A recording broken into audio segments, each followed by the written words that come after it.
Salut à tous, c'est Manu de MyChrisJapan, je vous retrouve pour une nouvelle vidéo sur la chaîne. Alors commençons par le début. Déjà, pourquoi je fais cette vidéo? Pour vous expliquer, c'est évidemment pas pour faire de la polémique gratuite, c'est pas non plus pour faire des vues, c'est pas ça l'important.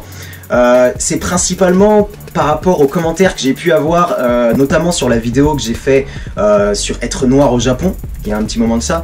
Et puis plus généralement quand je vois les commentaires qu'il peut y avoir sur internet, des discussions dans les forums par rapport au Japon et puis aux sujets comme l'immigration au Japon ou les étrangers au Japon. Et puis il y a aussi une autre raison, c'est que j'ai vu un reportage sur la chaîne Vice News, une chaîne qui est vraiment très intéressante que je vous recommande de regarder.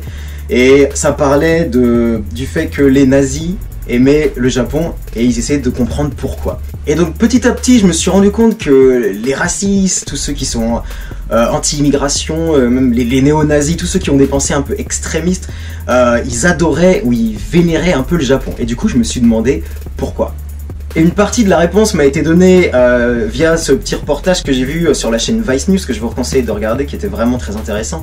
C'est qu'en fait tous ces gens-là, ils regardent le Japon, ils le voient à travers un prisme déformant en fait, ils l'idéalisent et ils le vénèrent complètement. Pour eux, le Japon, c'est avant toute chose une utopie mono-ethnique, un pays, un peuple qui a su rester pur et garder ses traditions à travers les siècles en restant uniforme génétiquement et qui a su repousser l'immigration. Et donc en fait, ils idéalisent ça parce qu'ils aimeraient bien que ce soit pareil dans leur propre pays. Ils aimeraient bien devenir en fait comme les Japonais.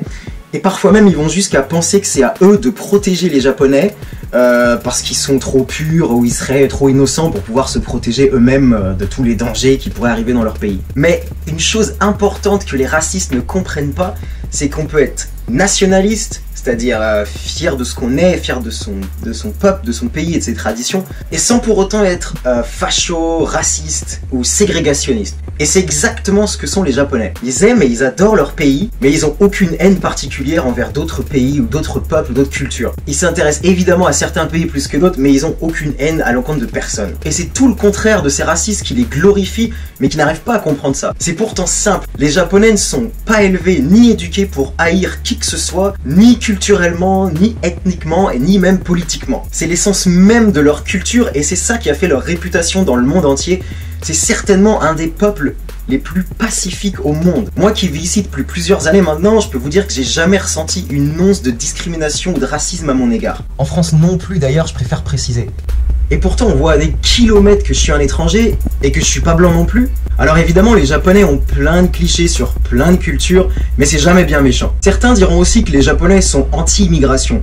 Alors effectivement leur politique n'a jamais été très porte ouverte, mais ça fait pas d'eux non plus des racistes. Ils ont le droit de gérer leur politique migratoire comme ils le souhaitent et ils le font à leur rythme. Et d'ailleurs ils s'ouvrent de plus en plus parce qu'il n'y a jamais eu autant d'étrangers qui vivent au Japon. Au moment où je fais cette vidéo, il y a environ 2 millions d'étrangers, toutes origines confondues, qui habitent au Japon. Alors maintenant, est-ce que le Japon, son peuple et sa culture ont été profondément transformés ou détruits à cause de cette vague migratoire? Vous vous doutez bien que la réponse est évidemment non, parce que même 2 millions de personnes sur une population de 130 millions, c'est une goutte d'eau, ça fait 1,74% de mémoire, donc ça se voit à peine, et évidemment les gens qui habitent ici sont très bien intégrés.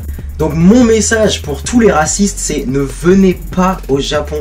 Restez chez vous ou derrière votre écran à cracher votre venin, mais ne venez pas gâcher un si beau pays en le pourrissant avec vos mentalités nauséabondes et votre idéologie arriérée. Les Japonais n'ont vraiment pas besoin de ça. Donc voilà, c'est tout pour cette vidéo et mon opinion sur le sujet. Maintenant une dernière chose, inutile de pourrir cette vidéo avec des commentaires désobligeants ou racistes. Ça va vous prendre 3 minutes pour les écrire, ça va me prendre 1 seconde pour les effacer, ça servira à rien. Après, si vous avez un avis constructif et intéressant sur le sujet, n'hésitez pas à l'apporter, moi je le lirai et je vous répondrai dans la mesure du possible. Sur ce, à bientôt pour de nouvelles vidéos sur la chaîne. Peace and love.